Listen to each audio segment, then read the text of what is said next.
السلام عليكم. دلوقتي يا شباب هنكمل مع بعض الجزء الثاني من الحصة. المفروض دلوقتي ان انت ذاكرت الجزء الاولاني سواء تأنيث الاسماء وتأنيث المهن وحليت الاسئلة اللي عليهم كويس. دلوقتي ان شاء الله هنكمل مع تأنيث الصفات اللي هي لو فيمينا ديز ادجكتيف كواليفيكاتيف.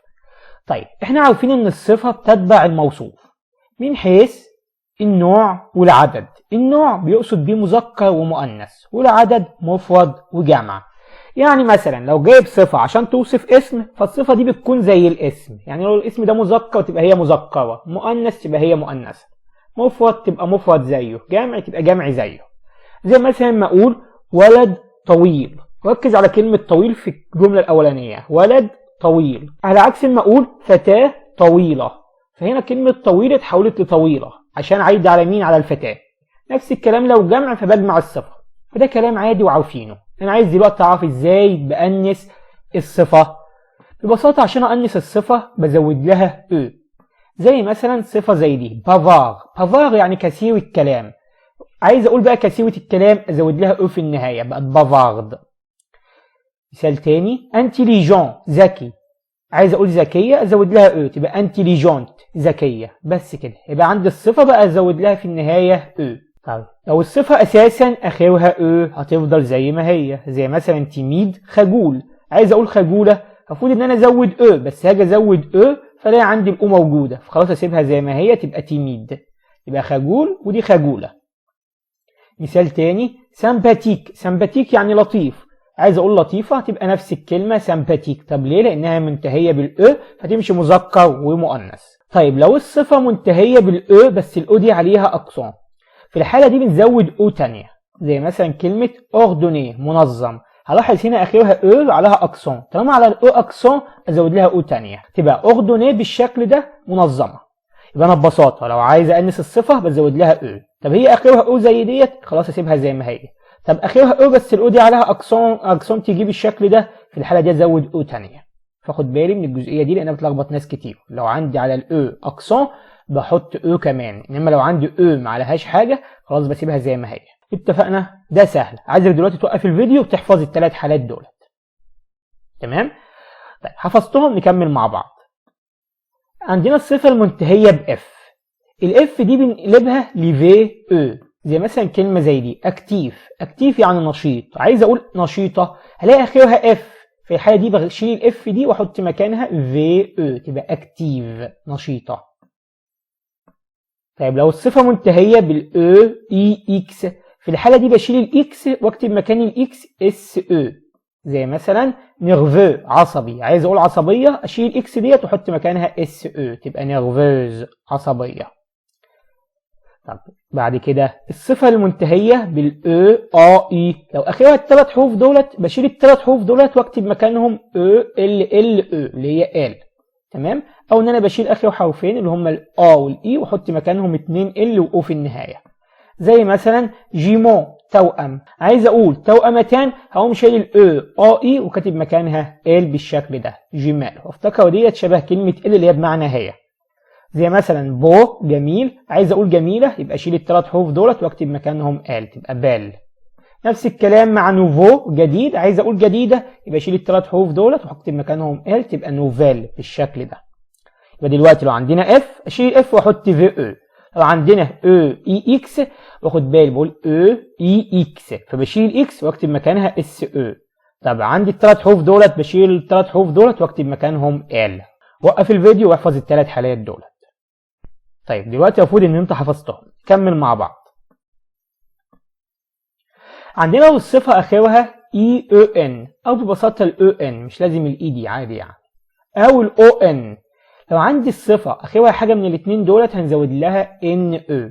زي مثلا ايجيبسيان مصري. عايز اقول مصرية هلاقي اخرها او ان فازود لها ان او كمان تبقى ايجيبسيان بالشكل ده. نفس الكلام مع بون. بو يعني طيب او جيد. عايز اقول طيبة او جيدة ازود لها ان او في النهاية. طب ليه ان او؟ لان هي منتهية بالاو ان، والمنتهي بالاو ان بأنسه ان انا بزود له ان او. تمام؟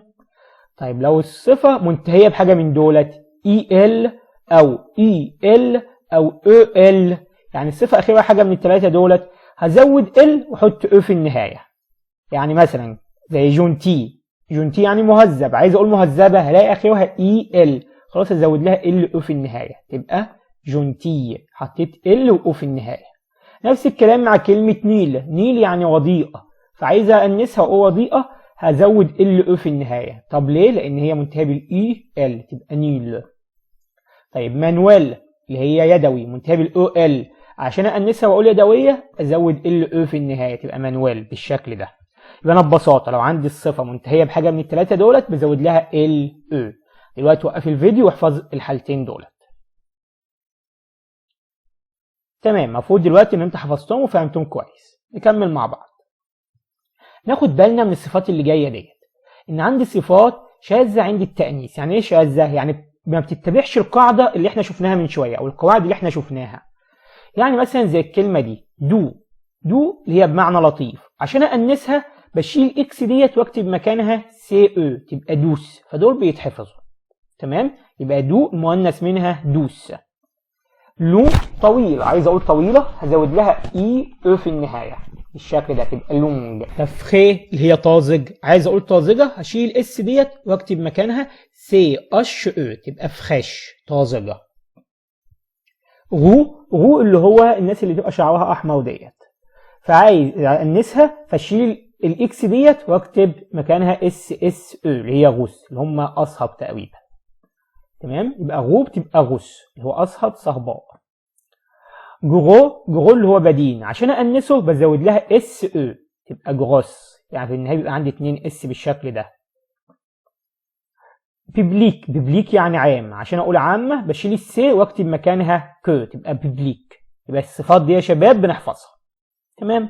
طيب دي صفات ما بتتبعش القاعده اللي احنا اتفقنا عليها. في بقى عندي صفات ما بتتأنسش من الاساس، يعني هي شكلها في المذكر زي المؤنث، زي مثلا كلمه كول نفسها في المؤنث هي نفس الشكل كول. سامبا اللي هي لطيف هي نفس الشكل اللي هي سامبا في المؤنث. كلمة زي سيبير رائع، وكول كمان بمعنى رائع، فسيبير برضه نفس الشكل في المؤنث تبقى رائعة اللي هي سيبير بالشكل ده. آخر حاجة شيك اللي هي شيك، عايز أقول اللي هي شيك بقى أسيبها زي ما هي تبقى شيك بالشكل ده. يبقى عندي الأربع صفات دولت لا يؤنثوا، فدلوقتي الصفات دي بتتحفظ. تمام، دول موجودين عندك في الملزمة فاحفظهم كويس. طيب دلوقتي يا شباب حد هيقول لي يا مسيو انا حفظت قواعد تأنيث الصفات وفهمتها كويس، وكمان الصفات اللي ما بتتبعش القواعد دي انا حفظتها كويس، وكمان الصفات اللي ما بتتأنسش اساسا حفظتها. انا دلوقتي هستخدمها ازاي او هتيجي في الامتحان ازاي؟ نشوف مع بعض. لازم نعرف ان الصفة ممكن تيجي قبل الاسم او بعده. زي مثلا هنا لما اقول ان جارسون بافار، هتلاقي هنا الصفة جاية بعد الاسم، وهتلاحظ ان هي جايه مفرد مذكر لان هي عايده على ان جارسون اللي هو مفرد مذكر. تمام، على عكس مثلا لما اقول ان في بافارد، هنا بافارد جايه متانثه واخده او في النهايه. طب ليه؟ لان هي عايده على ان في اللي هي فتاه كلمه مؤنثه. يبقى انا ببساطه الصفه ممكن تيجي بعد الاسم فبحطها ببساطه على حسب الاسم اللي جاي قبلها. هتلاقي في الامتحان مكان الصفات اللي هي بالازرق دي نقط، هتبص على الاسم اللي قبلها تختار الصفه المناسبه على حسب شكل الاسم مذكر مؤنث مفرد ولا جمع. طيب مثال على الصفه قبل الاسم، لما اقول مثلا ان بوتيت في، هتلاحظ هنا الصفه جايه قبل الاسم لان الصفه بوتيت بتيجي قبل الاسماء. تمام، وهتلاحظ ان هي متأنثه عشان عايده على الفتاه اللي هي مؤنثه. طب حد هيقول لي طب انا ميسيو في الامتحان مش عارف معنى كلمه في، او مثلا جاي لي كلمه ثانيه مش عارف معناها، اعمل ايه؟ ابص على المحدد هيعرفني الكلمه دي مفرد ولا جمع مذكر ولا مؤنث. ماشي، يبقى انا ببساطه الصفه بتيجي يا اما بعد الاسم او قبل الاسم بالشكل ده، فببص على الاسم واختار الصفه المناسبه للاسم ده. طيب ايه المكان الثاني اللي ممكن تيجي فيه الصفه غير بعد الاسم او قبله؟ ممكن تيجي بعد فعل اتر اللي هو يكون. زي مثلا لما اقول علي اي بافار، علي يكون كثير الكلام، هتلاقي هنا بافار جايه مفرد مذكر عشان علي مفرد مذكر. يعني اللي انت عايز تقوله يا مسيو ان لو بعد فعل اتر جاي النقط بص على الفاعل هتلاقي علي مفرد مذكر فحط الصفه مفرد مذكر. زي هنا مثلا هتلاقي مكان بافارد دي نقط، هتبص على الفعل هتلاقيه مفرد مؤنث اللي هو منى، فتختار بافارد اللي هي مؤنثه. طيب يا مسيو لو الفاعل كان عندي بالشكل ده في اكتر من اسم، كان عندي لامير دو سامي ايه، وهيجي لي مكان اردونيه دي هيجيب لي مكانها نقط، انا هحط على اساس مين؟ هحطها مؤنث على اساس لامير ولا احطها مذكر على اساس سامي؟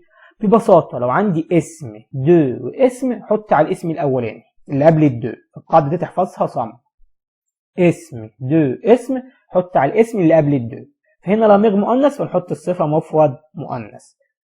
اتفقنا؟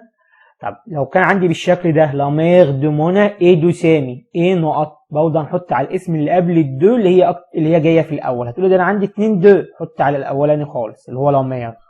يبقى لاميغ هنختار هنا الصفه مفرد مؤنث اكتيف بالشكل ده. اتفقنا؟ يبقى انا ببساطه لو لقيت النقط جايه بعد الاسم او قبله ببص على الاسم. طب جايه بعد فعل اتخ ببص على الفاعل اللي هو بتاع فعل اتخ. ماشي يا شباب؟ واضحه ديت؟ نركز بقى يا شباب في الجزئية اللي جاية ديت، وهي ايه؟ في عندي صفات لها شكلان في المذكر. يعني ايه الكلام ده؟ يعني الصفة لها شكلين او طريقتين في الكتابة في المذكر، ولها شكل واحد في المؤنث. ايه هي الصفات دي؟ هم 4 صفات بس، فنعرفهم مع بعض. اول صفة اللي هي نوفو. نوفو بمعنى جديد، وبرضه نوفيل. نوفيل برضه بمعنى جديد. فتلاقي نوفو ونوفيل الاثنين بمعنى جديد، اثنين مذكرين. طب المؤنث منهم نوفيل بالشكل ده اللي هي جديدة. تمام؟ طيب ايه الفرق بينهم؟ الاولانية بيجي بعدها مفرد مذكر ويبدأ بساكن، زي مثلا ما اقول ان نوفو ليفر يعني كتاب جديد. هتلاقي هنا كلمة ليفر دي مفرد مذكر وجاي وبادئه بحرف ساكن، فبالتالي كتبت نوفو بالشكل ده اللي اخرها او اي. اتفقنا؟ طب بالنسبة للنوفيل ديت اللي اخرها او ال، دي بيجي بعدها مفرد مذكر ويبدأ بمتحرك، زي مثلا ما اقول ان نوفيل امي صديق جديد. هنا امي عشان مفرد مذكر وبادئه بحرف متحرك فكتبت نوفيل بالشكل ده. اتفقنا؟ يعني ببساطة لو عندي الاسم مفرد مذكر ورايح احط قبله كلمة نوفو، ابص الاول هو مفرد مذكر بادئ بساكن ولا بادئ بمتحرك، وعلى اساسه بحط النوفو دي، واخد بالي من الجزئية دي ما استهونش بيها لانها بتيجي دايما في الامتحانات. طب بالنسبة للنوفيل ديت يجي بعدها اسم مفرد مؤنث، زي مثلا ما اقول إن نوفيل جوم استيكة جديدة، او إن نوفيل امي صديقة جديدة. وهتلاحظ هنا النوفيل دي بتاعت المؤنث ايا كان شكله بادئ بساكن او متحرك مش هتفرق. تمام؟ يبقى دي نوفو بيجي بعدها مذكر بادئ بساكن، دي نوفيل بيجي بعدها مفرد مذكر بادئ بمتحرك، ودي بيجي بعدها المؤنث ايا كان شكل المؤنث. ولو اتلخبطت في الامتحان فانت ببساطة عندك هنا الاي دي حرف متحرك، فالمتحرك يجي بعده ساكن. هنا مثلا عندي ال دي ساكن هيجي بعدها متحرك، عشان مثلا لو في الامتحان حسيت بلخبطه او نسيت مثلا.